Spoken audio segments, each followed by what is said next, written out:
રૂપિયાની જરૂર પડે. સમાજની અંદર હારું થાવું, ઠીક થાવું, કોકના દલ ઠારવા કરવા પર હિત કામ, અરે તરવું અને બહુ પર તારવા, એ તો વહમું છે વસરામ. એ તો જગતમાં ઠીક થાવું બહુ અઘરું છે મારો બાપ. એટલે અનિલગીરી બાપુ દર વર્ષની જેમ આ વખતે માં ભગવતી પીઠડાઈનો પાટોત્સવ એ નિમિત્તે ફરીને મળવાનું થયું છે. પણ અણધારી આવી પડે અને ઘટમાં ઊંડા ઘા, અરે તઈ નાભીએથી નીકળે અને મોઢે આવે માં. એ તો અણધારી આવી પડે સાહેબ. આ જગતના પટની માથે તમને ક્યારે કોઈ માર્ગ ન મળતો હોય, અરે કોઈ દિશા ન હુજતી હોય સાહેબ, કોઈ રસ્તો ન જડતો હોય, અને ત્યારે માત્ર ને માત્ર તમે આમ આમ નાભીએથી નીકળી જાય ને જ્યારે આર્તનાદ નીકળી જાય ને, અરે અણધારી આવી પડે અને ઘટમાં ઊંડા ઘા, અરે તઈ નાભીએથી નીકળે અને મોઢે આવે માં. પણ મારો બાપ ધર જાતા, ધર્મ પલટતા અને ત્રિયાન પડંતા તાવ, અરે એતા ટાણા મરણના પછી કોણ રંગ ને કોણ રાવ. આ તો ધર જાતા, ધર્મ પલટતા. જ્યારે જ્યારે તમારો હાથમાંથી તમારી આમ જમીન જાતી હોય, ભૂમકા જાતી હોય, જન્મ ભૂમકા, ગીર મોરા, સર દાદરા, અમૃત ફળ જોવા, અરે હેતુ કવેણ અને જન્મ ભૂમકા, એક તમારા હાથમાંથી તમારી જન્મ ભૂમકા જાતી હોય, બીજું જ્યારે તમારો ધર્મ છે ને એ આમ પલટો મારતો હોય ને મારો બાપ. તો એક વખત એવો આવ્યો તો મારો બાપ હિન્દવાણ છે ને, ભારત વર્ષ છે ને, ભારતની સંસ્કૃતિ છે ને, એમાં થોડીક ઓટ આવી ગઈ હતી મારો બાપ. ઓટ અને આમ થરથરાટી સાહેબ જ્યારે ધર્મ મારવા માંડ્યો તો ને, આપણે બધા તો ઈ ધરતીની અંદર જન્મેલા છે, જેને બધા ઇતિહાસો વાંચેલા હોય, બધા ઇતિહાસો સાંભળેલા હોય. પણ મારો બાપ અલાઉદ્દીન ખિલજી જેદી સોમનાથને ભાંગવા માટે થઈ અને જાતો હોય, જાણો છો એ વખતની અંદર ઘણા બધા આપણા દેવસ્થાનો છે, આપણા મંદિરો છે, આપણા ધર્મ સ્થળો છે, જેને તોડવામાં આવ્યા હતા મારો બાપ. એ સમયની વાત છે. ત્યારે સાહેબ આ જગતના પટની માથે ધર્મ હતો ને એ થોડોક થર થર થર થર થર થર થર થર વા નકડંગ વા નકડંગ વા નકડંગ. ખરેખર સારા કાર્યક્રમ માટે સારા સાઉન્ડ ની જરૂર પડે એટલે બહુ રાજીપો. પણ આયા સાહેબ એમ કહેવાય છે કે એ ઘટના જ્યારે ઘટી હતી ત્યારે એને સમાચાર આપવામાં આવ્યા હતા કે સાહેબ મોરબી તાબાનું, મજુ કઠો અને મોરબી વચમાં વાંકા નહેર, અરે નરપટાધર નીપજે નહીં તો પાણીનું ઊંધા ફેર. અહીં તો મજો કઠો અને મોરબી વચમાં વાંકા નહેર સાહેબ. ઈ મોરબી પંથકનું સાહેબ, ઈ મજો કઠા પંથકનું ગામડું એટલે ઈ પીઠળ સાહેબ. માં ભગવતી રાજ રાજેશ્વરી અખિલ બ્રહ્માંડની જનતા છે ને, જોગ માયા છે ને, ઈ પીઠળ. અને કીધું કે પીઠળ ગામની અંદર માં ભગવતી પીઠબાઈ સાહેબ એમ કહેવાય જાગતી જ્યોત છે ને, એ પીઠળ ગામની અંદર છે. અલાઉદ્દીન ખિલજી એના સાહેબ માણસોને મૂકે અને ઈ કહે કે ભાઈ જઈ તમે પીઠળ નું જે મંદિર છે, પીઠળ નું જે દેવળ છે, રસુલ બાપુના છંદ નું વર્ણન કર્યું ને કાલી બાપુએ એમાં જે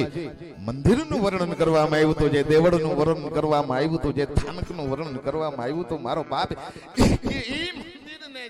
થાનકને જઈ અને તમે તોડી નાખો. અને અલાઉદ્દીન ખિલજીના માણસો સાહેબ એનું એમ કહેવાય છે કે કરી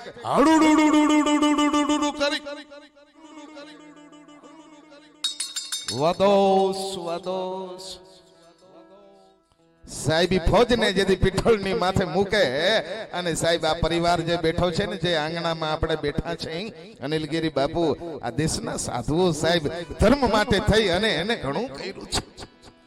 અને ત્યારે સાધુ એમ કહેતા હતા કે હે માં ભગવતી, હે રાજ રાજેશ્વરી, હે અખિલ બ્રહ્માંડની જોગ માયા માં,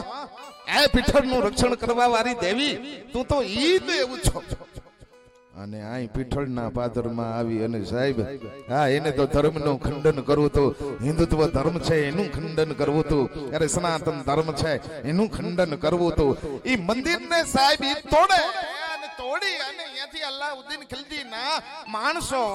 હાલતા થાય. અને જે આ અનિલગીરી બાપુ જેના આંગણામાં જ આપણે બેઠા છે ને, એના પૂર્વજો, એના બાપ દાદા બાબો ડગલા બે, અરે ભારતના કોઈ દી પાછા ભરે નહીં. અરે ભરે તો કે ધરતી માથે મે અને વિહલ દે કે વરહે નહીં. અહીં બાવો ડગલા બે અને ભારતના કોઈ દી પાછા ભરે નહીં અને માં ભગવતી પીઠળને પ્રાર્થના કરે એની પાસે તા નાખે કે હે પીઠબા જેથી ચાહલ સિંધમાં ઘેરાણી તી માં અને નવગણની વારે ભગવતી હે અખિલ બ્રહ્માંડની જનેતા અમે તો તારું કાયરજું છે માં અમે તો તારું આતર છે અરે તું ગમે અહીંયા જગતના પટની માથે અને જો આજ પીઠળના પાદરમાં બેઠી હોય અરે બેઠી હોય તો બોલજે અને તને તાર બાઈ બોલાવે બાએ માં તું જ્યાં હોય અહીંયા બેઠી હોય તો આજ મને હામો હાથ આપજે બેઠી હોય તો બોલજે તને તારા છોરુડા તારી પાસે ધા નાખે છે માં ગમે અહીંયા બેઠી હોય ને આજ હામો હોકારો દે અરે આજ હામો પડકારો દે અને સાહેબી પીઠળની કેક માં તેથી તું ચાહલની વારે નવગણના ભાલે બેહી અને કારી દેવી ચકલી બની અને ભગવતી અરે દરિયાની અંદર સાહેબી પ્રકૃતિના નિયમને જો તું ફેરવી નાખતી હો અને નવગણને એમ કહેતી હોય કે જા નવગણ બાપ તારા ઝપડા નામના ઘોડાને દરિયામાં નાખ અને હરસુર બાપુની કલમ ઉપડતી હોય એ કે ઝપડાને નાખ દરિયાના પેટાડની અંદર નાખ ને ઈ આગલા ડાબલે છુપછુપિયાન વાહે ખેપટ ઉડાડું નહીં તો હું પીઠળ નહીં સાહેબ અરે હું પીઠળ નહીં હોયા બાટીની પીઠળ નહીં સિંધ સુધી માં ભગવતી ભેગી જઈ અને સિંધની ઈ પૃથ્વીને તું આમ પલટો મરાવી દેતી હોય સાહેબ હવરીબાઈ રોટલા કરવા માટે થઈ અને બેઠી હોય અને તાવીથા વગર જેમ રોટલાને ઉથલાવી નાખે એવી રીતે સિંધને પલટો મરાવી દેતી હોય ભગવતી માં ઈ છો તું એ જોગમાયા તો માં તો તારું થાનક છે આ તો તારું દેવડ છે માં હું એક સાધુનો દીકરો છું હું ફોજની સામે શું કરી શકું માં પણ તું છો નહીં તો પરાશક્તિ છો તું છો ઈ તો આદ શક્તિ છો માં તું શક્તિ છો તારી પાસે ધા નાખવા સિવાય બીજાનું શું કરી શકું અને ઈ પીઠળ જાગૃત થા હે બાબાજી પૂજારી અરે તે હવાર અને હાંજ બાપ તે મારું ધપેડિયું ફેરવું છે તે મારા ધપતીવા કર્યા છે અને આ તો હું જોતી હતી બાપ બાકી અહીંયાથી એક ડગલું ભરવા દઉં નહીં અને ડગલું ભરવા દઉં ને તો હું પીઠળ નહીં અને અહીંયાથી અલાઉદ્દીન ખિલજી નહીં ફોજ હતી અટકગાવના પલ્લા માથે વહી ગઈ હોય અને પીઠળ જાગૃત થાય સાહેબ આમ કરી અને ઈ કે સાંભળી લે પૂજારી હે બાબાજી હું પીઠળ બોલું છું અને તું મને માનતો અને મારી માથે ભરોસો હોય તો બાપી એકું આનું સૈન્ય સહિત એના હાથી અને ઘોડા સહિત જો ભોમાં ભંડારી નો દઉં તો સાહેબ હું પીઠળ નહીં તો હું પીઠળ નહીં આને ઈ ભગવતી પીઠળ આમ કરી અને પંજો મારે અને સાહેબ ઈ અલાઉદ્દીન ખિલજી નું આખું સૈન્ય હતું ને એના જે માણસો હતા ને એના ઘોડા સહિત સાહેબ તેથી ભોમા ભંડારી દીધા હતા ઈ ભગવતી છે અરે ઈ પીઠળ છે મારો બાપ જેના હામી આમ આંગળી નો ચીંધી શકાય એટલે ત્યારે જ્યારે ધર્મ ધ્રુજો છે ને તેથી આદ શક્તિ આવી અને ધર્મનું રક્ષણ કર્યું છે એટલે ઈ પરિવાર ઈ ઘટના છે ઈ ઘટનાના સાક્ષી તરીકે અત્યારે અમારે અનિલગીરી બાપુ છે ને આ ઈ સાક્ષી છે એમના પૂર્વજોએ ઈ માં પાસે આમ ધા નાખી ને તેથી એનું રક્ષણ કર્યું હતું ઈ પીઠબાઈ નો દર વર્ષે આ પાટોત્સવ ઉજવે છે એ નિમિત્તે અહીં મળવાનું થયું છે